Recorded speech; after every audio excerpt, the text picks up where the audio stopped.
Assalamualaikum warahmatullahi wabarakatuh. Kami dari kelompok 3 ada Elok Mufarohah, Lulu Sulistiawati, dan Siti Anisya. Kami akan mempresentasikan mata kuliah Pancasila. Alhamdulillah kami diberi kesempatan untuk menjelaskan materi tentang Pancasila sebagai falsafah hidup bangsa Indonesia. Oke, yang pertama saya akan menjelaskan pengertian filsafat Pancasila. Apa itu filsafat Pancasila? Filsafat Pancasila adalah penggunaan nilai-nilai Pancasila sebagai dasar negara dan pandangan hidup bernegara. Ada juga pengertian secara umum, ialah hasil berpikir atau pemikiran yang sedalam-dalamnya dari bangsa Indonesia yang dianggap, dipercaya, dan diyakini sebagai suatu nilai yang paling benar. Maka dari itu, isi Pancasila lah yang bisa kita terapkan dalam kehidupan sehari-hari dan kehidupan berbangsa yang akan mendatang. Selanjutnya tentang pembaruan filsafat Pancasila dari waktu ke waktu. Yang pertama, filsafat Pancasila asli. Pancasila merupakan konsep adaptif filsafat Barat. Hal ini merujuk pidato Soekarno di BPUPKI, dan banyak pendiri bangsa merupakan alumni universitas di Eropa, di mana filsafat Barat merupakan salah satu materi kuliah mereka. Mengapa dikatakan filsafat Pancasila asli? Karena waktu itu Pancasila terinspirasi dari konsep humanisme, rasionalisme, universalisme, sosiodemokrasi, sosialisme, demokrasi, parlementer, dan nasionalisme. Di sini belum tercampur dengan filsafat-filsafat lainnya. Selanjutnya yang kedua, filsafat Pancasila versi Soekarno.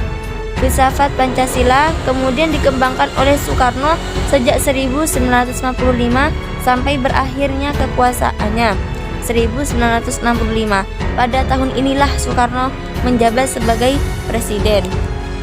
Jadi selama Soekarno menjabat sebagai presiden, membawakan hasil yang dikembangkan menurut Soekarno, yaitu ketuhanan.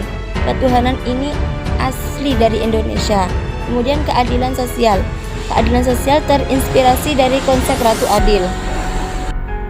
Dan Soekarno tidak pernah menyinggung atau mempropagandakan tentang persatuan sebagai kekuasaannya. Yang ketiga, filsafat Pancasila versi Soeharto.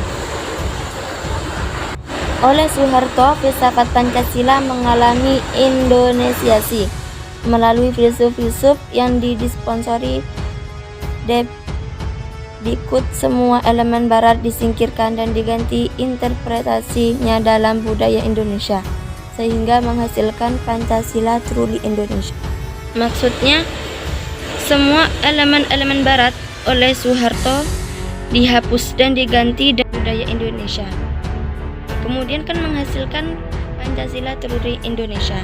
Maksud Pancasila truly Indonesia itu sendiri ialah Pancasila, dasar falsafah negara Indonesia yang harus diketahui oleh seluruh warga negara Indonesia. Soeharto itu jadi menginginkan para pahlawan, para pejuang bangsa agar dihargai, dihormati, dan dikenang selalu jasanya. Selanjutnya, filsafat dalam arti dibedakan menjadi dua. Yang pertama, filsafat dalam arti teoritis. Filsafat yang membicarakan aturan-aturan atau hukum yang bersangkutan dengan masalah-masalah logika, metafisika, atau ontologi alam semesta, filsafat manusia. Yang kedua, filsafat dalam arti praktis. Filsafat yang membicarakan perbuatan-perbuatan seperti etika, tingkah laku, membicarakan hakikat nilai perilaku, memberikan hakikat agama kultur, dan membicarakan hakikat budaya. Selanjutnya, tentang filsafat Pancasila mengukur adanya kebenaran yang bermacam-macam dan bertingkat-tingkat sebagai berikut. Yang pertama, kebenaran indera. atau pengetahuan biasa. Apa sih yang dimaksud dengan kebenaran indera? Kebenaran indera itu adalah kebenaran yang paling sederhana dan pertama yang dialami oleh manusia. Jadi disinilah tahap manusia awal mengalami kebenaran itu. Yang kedua, kebenaran ilmiah. Kebenaran ilmiah adalah suatu yang selaras dengan situasi aktual yang di dalamnya terdapat metode-metode ilmiah. Yang ketiga, kebenaran filosofis. Kebenaran filosofis ialah kebenaran yang diperoleh dengan cara memikirkan sesuatu itu sedalam-dalamnya dan seluas-luasnya. Dari sini kita tuh kalau menggunakan kebenaran ini akan memikirkan secara matang-matang. Tidak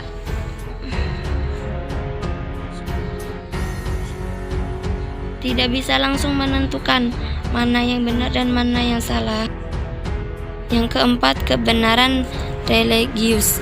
Kebenaran religius ialah kebenaran yang berhubungan dengan kehidupan, yang bersumber dari Tuhan Yang Maha Esa dan dihayati oleh kepribadian dengan integritas, dengan iman dan kepercayaan.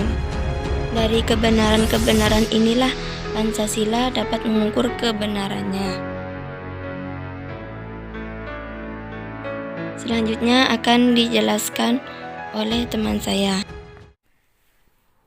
Perkenalkan, nama saya Lulu Sulistiawati. Saya akan menerangkan tentang fungsi utama filsafat Pancasila bagi bangsa dan negara Indonesia. Fungsi yang pertama yaitu filsafat Pancasila sebagai pandangan hidup bangsa Indonesia, dan Pancasila sudah merupakan pandangan hidup yang berakar dalam kepribadian bangsa. Jadi, Pancasila di sini sudah dijadikan pandangan hidup bangsa Indonesia yang sudah berakar bagi bangsa Indonesia. Yang mana Pancasila di sini sudah diterima sebagai dasar negara yang mengatur sistem ketatanegaraan. Selain dijadikan pandangan hidup bagi bangsa Indonesia, Pancasila di sini juga dijadikan sebagai dasar sistem ketatanegaraan bangsa Indonesia. Yang selanjutnya, filsafat Pancasila sebagai jiwa dan kepribadian bangsa. Yang dimaksud kepribadian bangsa di sini adalah ciri khas bangsa Indonesia yang membedakan bangsa Indonesia dengan bangsa lainnya. Jadi Pancasila di sini merupakan salah satu ciri khas, salah satu keistimewaan bangsa Indonesia yang menjadikan bangsa Indonesia berbeda dengan bangsa-bangsa lainnya.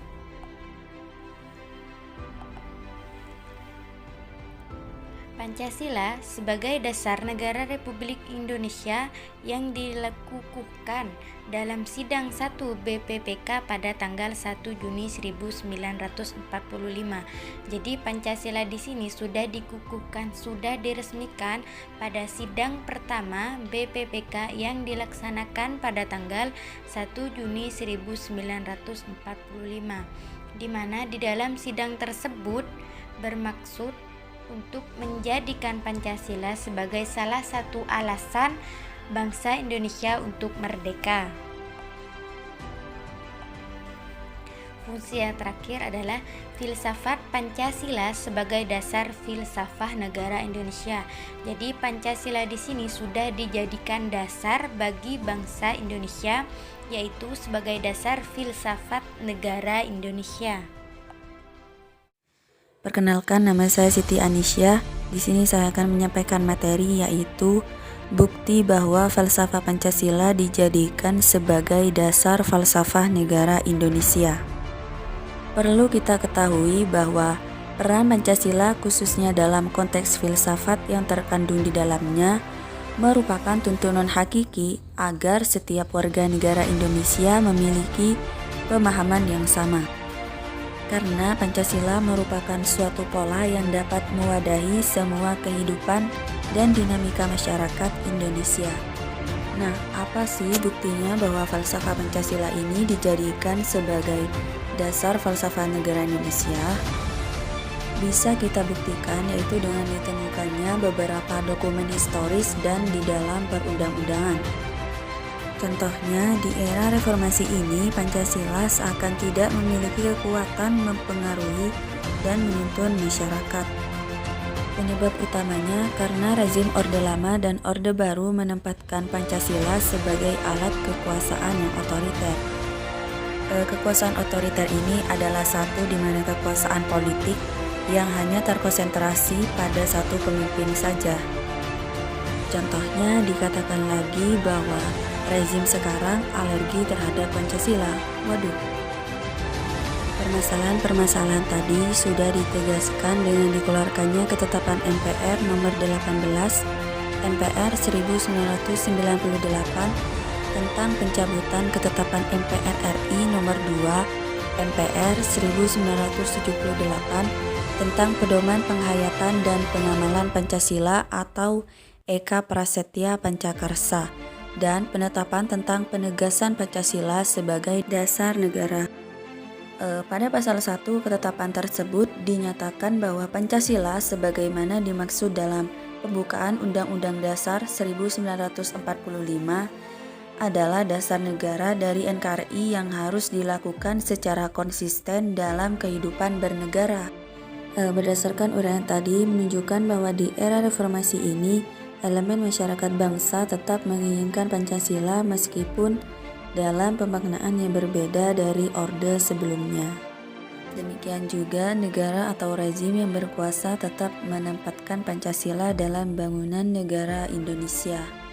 Perlu kita ketahui juga bahwa salah satu peran Pancasila ini adalah sebagai sistem filsafat, di mana bagian-bagiannya ini saling melengkapi dan tidak bertentangan, serta mempunyai kedudukan dan fungsi tersendiri.